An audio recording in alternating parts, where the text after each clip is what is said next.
in front of the Temple of the Sacred Tooth relic in Cannes, 1870. Today, it is the Queen's Hotel.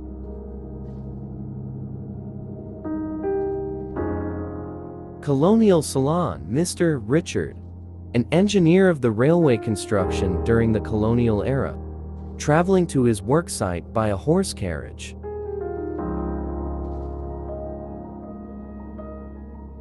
The railway engineer with his service assistants, time unknown.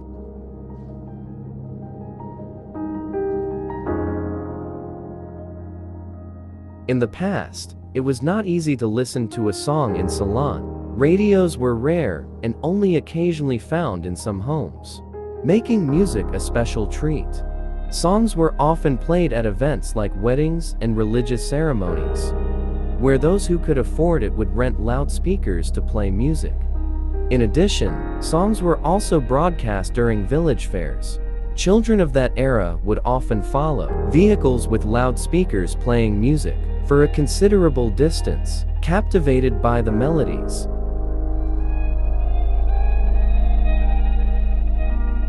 Although Sri Lanka is not currently associated with the longest flights in the world, 1940s, unfortunately, many people are unaware of this fascinating history. The flight of the Double Sunrise, operated by Australia's Qantas airline, was one such remarkable flight. The airline used Catalina aircraft, which could operate both on water and land.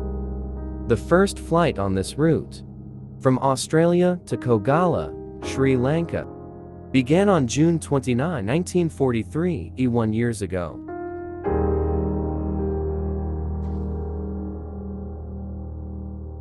The A3D Class 357 steam engine that brought Queen Elizabeth II from Galoya to Polonnaruwa in 1954. This engine was manufactured in 1951 by W.G. Bagnall Limited. It is the last type of steam locomotive imported to Sri Lanka. Engine 357 completed its service in Anuradhapura in the 1960s and was later abandoned. Photographs from the British colonial era show the Kalapitia area with its serene coastal views, colonial-style buildings, and wide, tree-lined streets. The images capture a blend of British architecture and local culture, reflecting a bygone era's charm.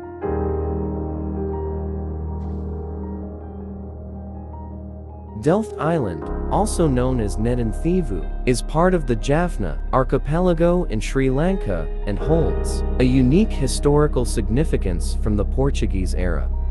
After the Portuguese conquered the island in 1560, they observed that it was suitable for sustaining livestock due to the presence of seasonal lakes and pastures. Consequently, they imported horses and cows from India, which thrived on the island. These animals were used for various purposes, such as transportation and food. Remarkably, the descendants of these original horses and cows still inhabit the island today. The island was historically known as Pedra de Vazer das Vacas, on a map created by Portuguese cartographer Cipriano Sanchez in 1606. Notable sites on the island include the ruins of a Portuguese fort.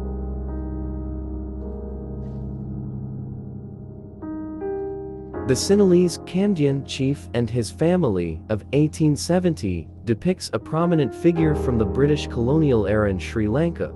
The chief, dressed in traditional attire, symbolizes local authority and heritage.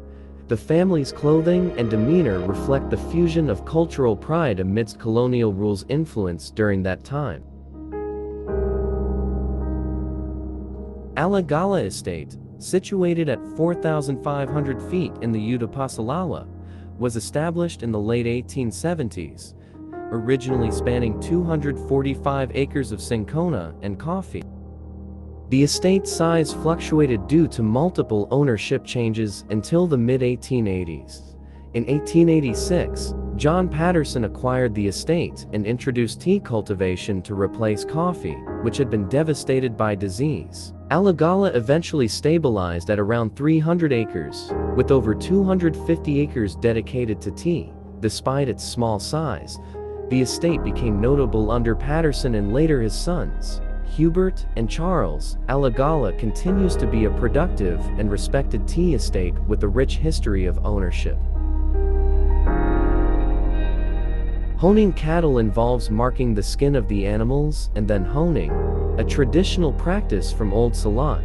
This method ensures proper identification and tracking of the cattle, reflecting a blend of practicality and cultural heritage in livestock management.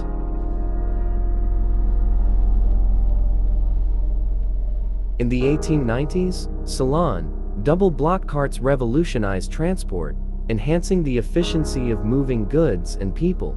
These carts, characterized by their sturdy design and dual block wheels, facilitated smoother journeys across the island's varied terrain.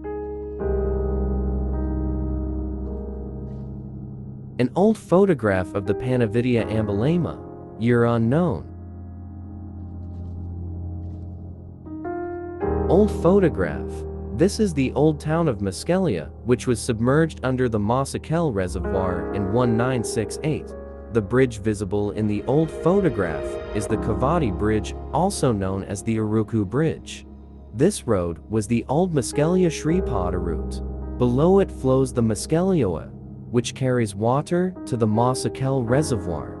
To the south, you can see the Sri Shanmuganathar Koval, close to the river. There is also the Muskelia Sri Sumanarama Vihara Mosque and the Ganesh Koval. About 40 years ago, Gale Road in Colombo was quite narrow. At that time, the shops on either side of the road sold food and other household essentials with minimal packaging, without the use of environmentally harmful polythene and plastic packaging as is common today. Unlike today, there was not much vehicular traffic on the road back then. This photograph is of the Payagala Malagoda Junction.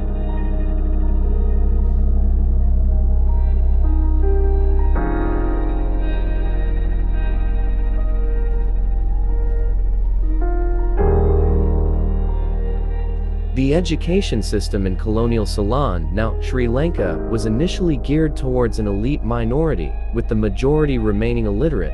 Education was heavily influenced by religion, with Buddhist monks teaching Sinhalese students and Brahmins teaching Tamil students. Colonial rule introduced European-style education, focusing on administrative training. The Portuguese and Dutch established religious schools, while the British reformed the system, leading to government-controlled schools and free education by the 1930s. By 1942, education was free from kindergarten to university level. A Sinhalese schoolmaster circa 1890s,